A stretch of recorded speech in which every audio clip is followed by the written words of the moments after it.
Et comment? À travers l'établissement d'associations. Sur le plan régional, la plateforme de mobilité qui contacte avec les établissements, et ces établissements travaillent avec certaines entreprises et nous offrons des conseils pour savoir comment organiser un projet de mobilité. Si un établissement catalan veut se lancer dans un projet de ce genre, il nous téléphone et nous l'expliquons. Ils nous disent « Nous n'avons pas de partenaire, nous n'avons pas d'entreprise, nous ne savons pas par où commencer. » Que faisons-nous alors? Nous contactons avec d'autres partenaires étrangers qui se constituent en plateforme de mobilité et eux, à travers leur réseau d'établissements, identifient un établissement avec lequel travailler. Des établissements qui ont leurs propres entreprises de contact et nous les mettons en contact. Notre objectif, ce n'est pas de tout organiser parce qu'on ne peut pas le faire. Nos ressources, nos moyens sont limités. Notre objectif est de mettre en contact différents établissements pour qu'ils s'impliquent également dans le projet de mobilité. Les avantages de la mobilité, c'est d'une part pour les élèves, pour les enseignants et d'autre part le système éducatif lui-même. Et pour ce faire, on peut utiliser les réseaux et les accords bilatéraux.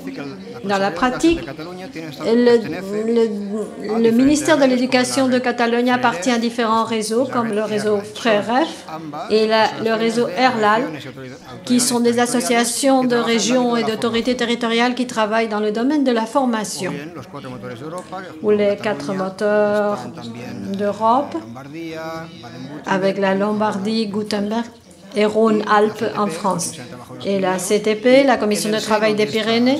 Et au sein de ces réseaux surgissent des initiatives pour mener de l'avant des projets. Cela nous permet, d'une part, renforcer la capacité d'intervention des régions dans les politiques de l'Union européenne.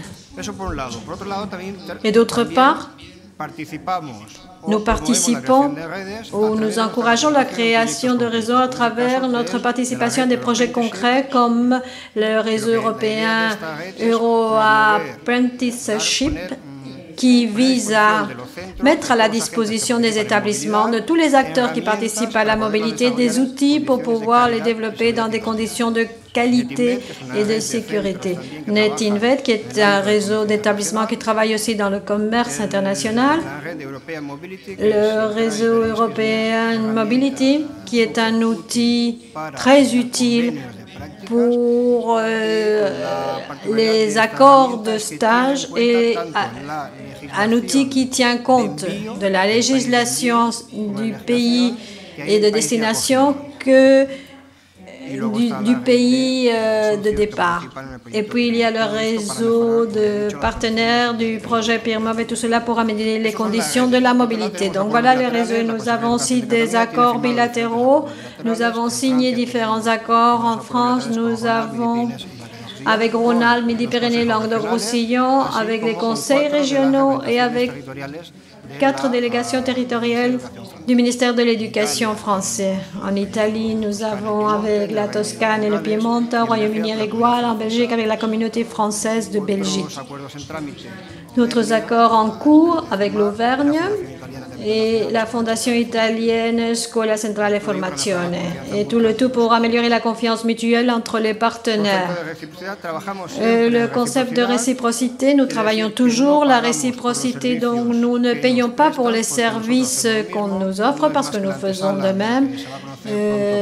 C'est ce que l'on va appeler la mobilité low cost prochainement et qui veut dire finalement que chacun va devoir le payer de sa poche parce que cette année, nous craignons que nous allons avoir du mal dans ce domaine et que nos budgets vont être très réduits. Alors, les conditions, bon, nous n'avons plus le temps, je passe.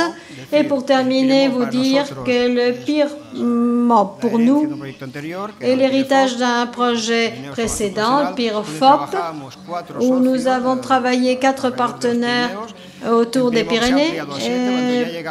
Bon, nous sommes 7 et nous atteignons donc un espace plus ample. Le but est d'encourager la mobilité avec la plus grande connaissance possible, donc à travers la compétence des autorités qui participent ou à travers des outils européens comme Europass. L'objectif, 815 en mobilité, d'élèves ou de formateurs. En Catalogne, 45 jeunes de formation professionnelle minimum. Cette année, en 2012, nous avons déjà organisé 34 mobilités et de formateurs, un minimum de 1, et probablement il y en aura bien davantage. Et merci beaucoup.